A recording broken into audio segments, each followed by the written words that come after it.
আজকে অনেক বেদনাবিধুর দিন, একটি শোকাবহ দিন। আজকে আমাদের বাংলাদেশের নেত্রী, বাংলাদেশ এবং বেগম খালেদা জিয়া দুইটি নামই সমর্থক।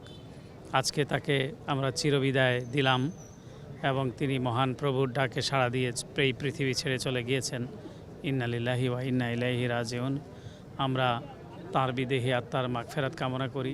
তিনি একটি অসাধারণ চরিত্র ছিলেন। এই দক্ষিণ পূর্ব এশিয়ার একজন কিংবদন্তি নেত্রী আমি বলবো। তিনি একজন রাষ্ট্রনায়কোচিত মনোভাব বলতে যা বোঝায় সেটি তার মধ্যে বিদ্যমান ছিল। তিনি রাষ্ট্র বিনির্মাণে যেমন ভূমিকা রেখেছেন, তেমনি গণতান্ত্রিক আন্দোলনে তিনি ভূমিকা রেখেছেন। তার গণতান্ত্রিক আন্দোলন এবং বাংলাদেশের স্বাধীনতা, অখণ্ডতা, সার্বভৌমত্ব রক্ষায় তিনি তার যে নেতৃত্ব, এটি কোনো উদাহরণ চলে না তার সমকক্ষ কেউ এই বর্তমান এই প্রেক্ষাপটে। সুতরাং তার এই চলে যাওয়া এটি অপূরণীয় ক্ষতি।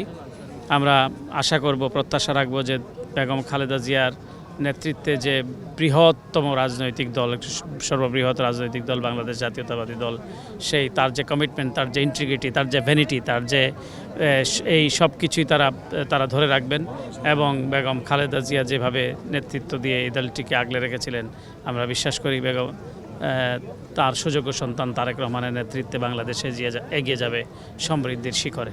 আমার সঙ্গে আমি চরম সৌভাগ্যবান যে আমি বাংলাদেশের সবচেয়ে জনপ্রিয় রাজনৈতিক নেত্রী এবং বাংলাদেশের সবচেয়ে জনপ্রিয় প্রধানমন্ত্রী, নির্বাচিত প্রধানমন্ত্রীর সঙ্গে আমি কাজ করেছি। তার স্নেহ আমি পেয়েছি, তার স্নেহধন্য বলা চলে। এবং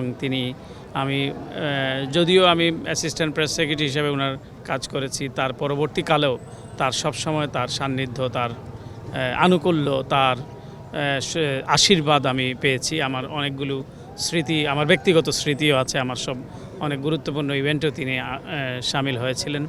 তো আমি মনে করি এটি একটু তার এটা দিক যে কেবল আমিই নয়, যত সহকর্মীরা ছিলেন আমাদের সকলের প্রতি তার এক ধরনের মাতৃত্ববোধ ছিল, এক ধরনের গার্জিয়ানশিপ ছিল, তিনি সেটি রেখেছেন। তার দল যারা করে তাদেরকেও এবং তার দলের বাইরেও যারাও তার প্রতিদ্বন্দ্বী যারা, তাদের প্রতিও কিন্তু তিনি খুবই শব্দ চয়নের ক্ষেত্রে, তাদের প্রতি ব্যবহারের ক্ষেত্রে তিনি কখনও আক্রমণাত্মক ছিলেন না। বরং আমরা কোনো সময় আক্রমণাত্মক শব্দ ব্যবহার করলে তিনি সেটি পরিহার করতে বলতেন। সুতরাং বেগম খালেদা জিয়া একটি অসাধারণ চরিত্র, রাজনীতির বাইরে সব কিছুকে ছাপিয়ে এটি বলা বাহুল্য। এবং আন্তর্জাতিক অঙ্গনে তার যে পদচারণা, তিনি বাংলাদেশের সাভরেন্টির ব্যাপারে কোনো আপোষ করেননি, সেটা সকলেরই জানা।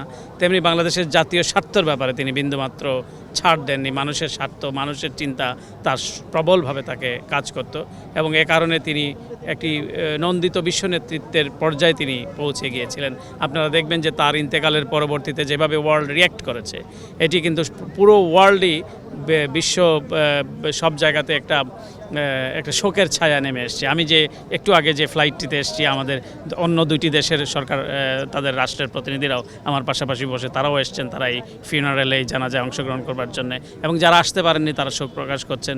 আপনারা জানেন বিদেশে অবস্থানরত বিভিন্ন মিশনে আমাদের শোক বই খোলা হয়েছে, সেখানে বিভিন্ন দেশের সরকার, রাষ্ট্রপ্রধান, মন্ত্রী, অ্যাম্বাসেডার্সরা তারা তাদের শোক জ্ঞাপন করছেন। তো একজন বিশ্বনেত্রীকে হারালো এই পৃথিবী। চুল পড়া অনেক কমে গেছে।